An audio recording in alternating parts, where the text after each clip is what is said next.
महाराष्ट्रातील घडामोडींसाठी स्वानंद न्यूजला सबस्क्राइब करा आणि बेल आयकॉनवर क्लिक करा। साहित्यरत्न लोकशाहीर अण्णाभाऊ साठे यांच्या पुण्यतिथीनिमित्त आज उल्हासनगर शहरात राष्ट्रवादी काँग्रेस पक्षाच्या वतीने अभिवादन करण्यात आलं।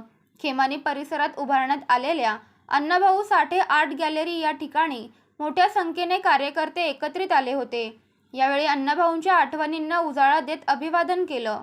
अण्णाभाऊ साठे ज्या घरात राहत होते, चिराग नगर येथील घराला स्मारक बनवावं अशी मागणी तत्कालीन गृहनिर्माण मंत्री जितेंद्र आव्हाड यांच्याकडे उल्हासनगर शहर जिल्हा अध्यक्ष पंचम कलानी आणि राष्ट्रवादी काँग्रेसचे प्रवक्ते कमलेश निकम यांनी केली होती। त्यावर तत्कालीन गृहनिर्माण मंत्री जितेंद्र आव्हाड यांनी अण्णाभाऊ साठे यांच्या घराला स्मारक बनवण्याचा निर्णय घेतला आहे। त्याचाच उजाळा आज कमलेश निकम यांनी पुण्यतिथी निमित्त स्मरण करून दिलं। यावेळी राष्ट्रवादीचे प्रभू लहाने, विशाल हजारे व मोठ्या संख्येने प्रभागातील नागरिक उपस्थित होते। आज प्रभाग क्रमांक 10 में पूरे उल्लासनगर में पहली बार साहित्य रत्न अण्णाभाऊ साठे आर्ट गैलरी यहाँ पर बनाई गई।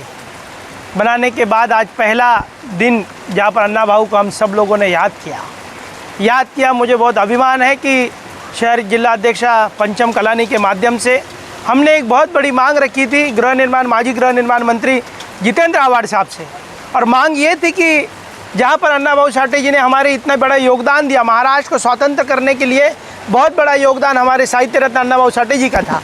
पर हमने अब तक राज्य की सरकार आते गई जाते गई, राज्य की सरकार बहुत सारी आई और चले गई, पर कुछ कर नहीं पाए। हमने एक निवेदन लेकर आदरणीय गृह निर्माण मंत्री जी से मिले थे और बहुत बड़ा निर्णय, मंत्रिमंडल का बहुत बड़ा निर्णय लिया गया, जहाँ पर तत्कालीन हमारे गृह निर्माण मंत्री आदरणीय जितेंद्र आव्हाड साहब ने निर्णय लिया कि जहाँ पर उनका घर था चिराग नगर में, वो चिराग नगर में घर पर जहाँ पर अण्णाभाऊ रहते थे, अण्णाभाऊ साठे जी को हमने याद किया। और वही इतिहास महाराष्ट्र को पता चलना चाहिए, जिन्होंने डेढ़ दिन की स्कूल पढ़कर महाराष्ट्र के स्वतंत्रता को बहुत बड़ा योगदान दिया, जिन्होंने हमारे मागास वर्गीय समाज को न्याय देने के लिए डॉक्टर बाबा साहब अम्बेडकर के संविधान को लेकर किस तरीके से बहुत बड़ा विकल्प बनकर बहुत बड़े योगदान दिया। ऐसे हमारे अण्णाभाऊ साठे जी जहाँ पर रहते थे, उनके घर को बहुत बड़ा स्मारक बनाने का निर्णय राष्ट्रवादी कांग्रेस पार्टी के गृह निर्माण मंत्री जितेंद्र आव्हाड ने अपने कैबिनेट में मंजूरी दी। मुझे अभिमान है कि जो हम लोगों ने मांग की थी, और मुझे ये भी अभिमान है कि राष्ट्रवादी कांग्रेस पार्टी के गृह निर्माण मंत्री जितेंद्र आव्हाड गृह निर्माण मंत्री होते वक्त बहुत बड़ा महाराष्ट्र के अंदर निर्णय लिया कि साहित्य रत्न अण्णाभाऊ साठे जी के स्मारक जहाँ वो रहते थे वहाँ पर बहुत बड़ा स्मारक बनकर हमारे स्वतंत्र पुरोगामी महाराष्ट्र को एक अच्छा नेतृत्व करने वाले आव्हाड साहब ने निर्णय लेकर पूरे मागास वर्गीय समाज, हमारे मातंग समाज को बहुत बड़ा न्याय दिया है। आज मैं तमाम साथी मेरे पैनल के और प्रभाग के यहाँ पर जमा होकर समस्त सभी नेताओं ने जमा होकर आज हमने पुण्यतिथि को अभिवादन किया कि अण्णाभाऊ आपकी जो विचार है वो लोगों के घर घर तक पहुँचाने का हम काम करेंगे। और मैं तहे दिल से मैं आज यहाँ पर आभार प्रकट करता हूँ गृह निर्माण मंत्री जितेंद्र आव्हाड और पंचम कलानी का। धन्यवाद।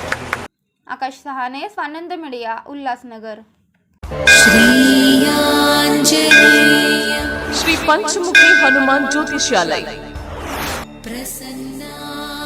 हनुमान उपासक पंडित श्री विश्वनाथ भट्ट गुरुजी, साउथ इंडियन फेमस एस्ट्रोलॉजर। बहुत ज्योतिषी के पास जाकर भी आप निराशा है? एक बार भगवान पर विश्वास रखकर मिले, एक मुलाकात आपका तकदीर बदल देगा। आपका हस्तरेखा, जन्म कुंडली, फेस रीडिंग से आपका जीवन का पूरा भविष्य बताते हैं। शिक्षण, नौकरी, कर्ज मुक्ति, राजकारण, शत्रु पीड़ा, सास बहू में त्रास, स्त्री पुरुष प्रेम, प्रेम भंग, पति पत्नी समस्या, कोर्ट कचहरी, धन संपत्ति, विदेश यात्रा, बिजनेस, शारीरिक और मानसिक चिंता, संतान सुख, आपका जीवन का A to Z समस्याओं के लिए तुरंत मार्गदर्शन मिलेगा। गुरु जी के पास विश्वास रखकर आइए, 100% संपूर्ण मार्गदर्शन मिलेगा। आपका हर एक समस्याओं को गुप्त रखा जाएगा। गुरु जी को आज ही अवश्य मिलिए। श्री पंचमुखी हनुमान कृपा से तुरंत निवारण किया जाएगा। पंडित जी हिंदी, मराठी, कन्नड़ से भविष्य बताते हैं। पता Sai paradise building, shop number 5, Ruchira jewellers के बाजू में, गुप्ते रोड, रेलवे स्टेशन के पास, Dombivli west, Mumbai. Phone number 9663296566।